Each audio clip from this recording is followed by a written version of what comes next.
ఒక తల్లి ఉన్నది, ఆమె ఎంతగా బాధపడుతుందంటే తన కుమార్తె నిమిత్తమైన యేసు ప్రభు దగ్గరికి వెళ్ళి ప్రార్థన చేస్తుంది.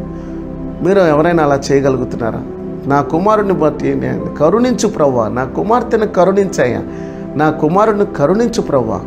వాళ్ళు ఈ రోజున నీ ప్రేమను తెలుసుకునేటువంటి స్థితిలో ఉన్నారు. వారు నీ సన్నిధిలో మోకరించి ప్రార్థించలేని స్థితిలో ఉన్నారు.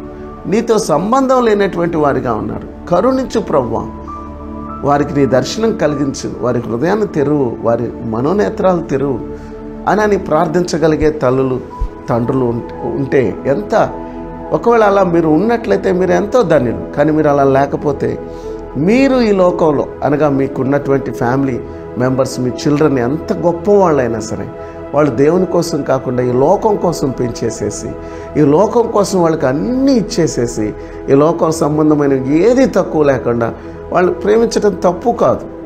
తల్లిదండ్రులుగా ప్రతి బిడ్డలు వారి బిడ్డల విషయంలో మరి ఏది తక్కువ చేయదు. But are you concerned about their spiritual life? వారి ఆధ్యాత్మిక జీవితం విషయమై నువ్వేమైనా ఆలోచిస్తున్నావా?